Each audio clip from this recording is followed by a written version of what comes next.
J'ai assisté au match dans le Maracana. J'étais aux côtés du consul d'Allemagne et d'Albert de Monaco. J'ai vécu ce match quasiment en arrêtant de respirer pendant tout le match. Et notamment à partir de la 13e minute, quand le but fatidique des Allemands est venu. J'étais très tendue. Je pense que j'ai pas été d'une compagnie très agréable pour mes voisins parce que j'étais tout entière concentrée sur l'enjeu. J'ai vraiment apprécié la deuxième mi-temps en particulier parce que je trouve qu'ils se sont battus, les Bleus se sont battus jusqu'au bout. J'ai sauté parfois quand il y a eu des occasions qui se présentaient et donc j'ai cru qu'ils allaient les transformer et finalement on a quand même manqué de chance, il faut le dire, parce qu'on a eu plus d'occasions que les Allemands. Et notamment la dernière action de Benzema est une illustration du genre, hein. Ça aurait pu rentrer, ça n'est pas rentré. Donc pour résumer, c'est un match à la fois frustrant sur le résultat parce que honnêtement il était équilibré, donc le résultat aurait très bien pu être dans l'autre sens. Et en même temps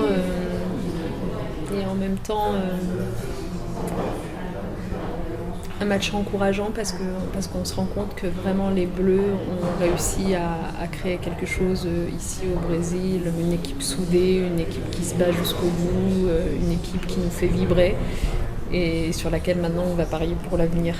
Être au Maracana, c'est quand même, j'avoue, je pense que ça fait partie des quelques images qui vont rester gravées dans ma mémoire à la fin de ma vie, hein, parce que c'est quand même extraordinaire d'être au Maracana. Ensuite, hier, moi j'ai senti que les Brésiliens présents dans le stade n'étaient pas forcément pour la France. Mais je le comprends, je pense qu'il y a quand même un petit traumatisme 98 France-Brésil et qu'ils étaient très attentistes à l'égard de la France, ne sachant pas si par amitié naturelle, parce que je crois qu'il y a de l'amitié naturelle entre nous, il fallait la soutenir ou par crainte de se retrouver face à elle, il fallait plutôt ne pas la soutenir. Donc clairement, quand la France a joué contre le Nigeria, ils avaient choisi leur camp, c'était le Nigeria. Et hier, quand on a joué contre l'Allemagne, ça penchait quand même plutôt un peu du côté allemand que français. C'est pas grave, les Brésiliens restent nos amis. Et de fait, ce qui m'a amusé, c'est que en revanche, une fois qu'on est sorti du stade, que le match s'était terminé, que la France avait perdu, tous les Brésiliens qu'on croisait sur notre chemin, on continuait à porter le maillot de l'équipe de France, tous les Brésiliens qu'on croisait sur notre chemin nous arrêtaient en nous disant « Français, Français, oh !» etc. Enfin, l'amitié était de retour et ils avaient à nouveau envie de cette chaleur. Non, moi je souhaite à l'équipe du Brésil le plus beau parcours qui soit aussi.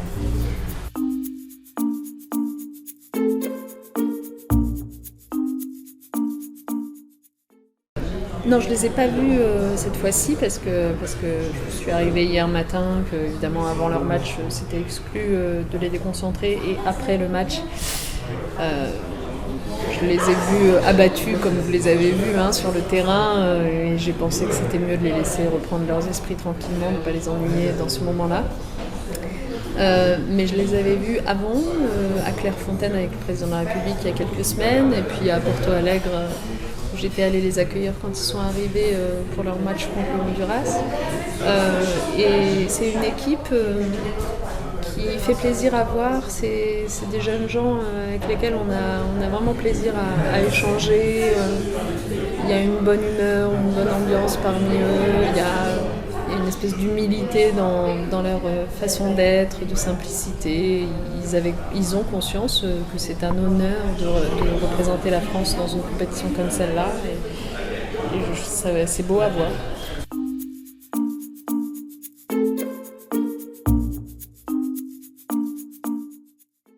J'ai rencontré des supporters, ils étaient quelques 7000 je crois présents à Rio.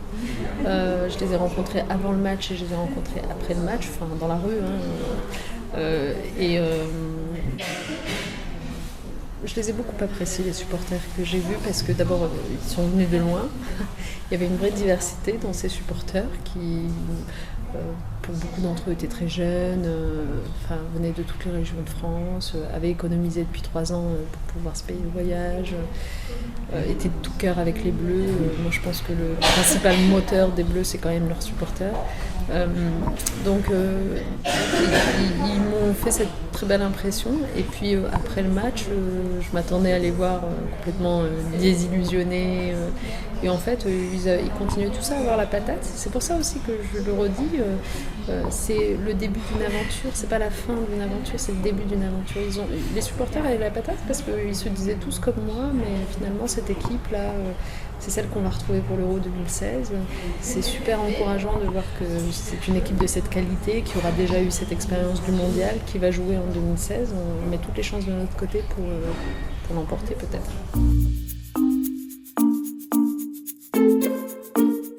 Moi, le Brésil, vu de l'extérieur, puisqu'auparavant j'ai jamais mis les pieds, m'apparaissait comme un pays, vraiment avec un développement et une croissance, même si ces dernières années c'est un peu plus compliqué, mais enfin exponentielle.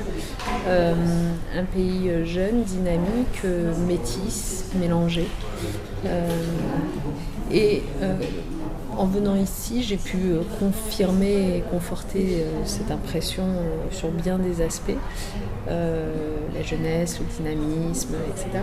Mais en même temps, constater que c'est un pays plus contrasté que ce qu'on pense, parce que c'est quand même un pays qui est encore traversé de beaucoup de fractures, un pays qui souffre d'une certaine insécurité.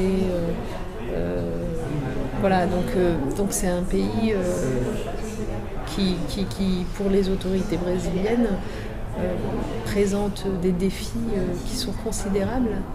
Et c'est pour ça que dans ces conditions-là, réussir à organiser une grande compétition comme celle-là sans encombre, moi je trouve que c'est quand même vraiment une prouesse à saluer et qu'il faut en féliciter les autorités brésiliennes parce que c'était loin d'être gagné d'avance. En tant que ministre des Sports, j'ai eu surtout l'occasion de rencontrer les principaux responsables de l'organisation du mondial. Donc pour moi c'est très important parce que c'est des leçons et des sources d'inspiration pour les grands événements que nous nous apprêtons à accueillir.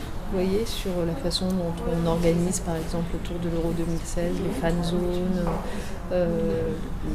la façon dont on gère l'événementiel autour des grands stades, etc. Pour le reste, il y a une volonté manifeste du Brésil de coopérer avec la France. Donc sur des sujets aussi variés que l'urbanisme par exemple, dont j'ai la charge aussi, que les événements sportifs, mais aussi que la place des femmes dans l'économie ou la politique. Ce sont des sujets que nous avons abordés à chaque fois avec mes interlocuteurs, avec l'envie d'aller plus loin et de nouer des partenariats. Et comme le président de la République qui était venu au mois de décembre dernier au Brésil a lui-même dit sa volonté que nous allions plus loin, je pense qu'on va creuser cela.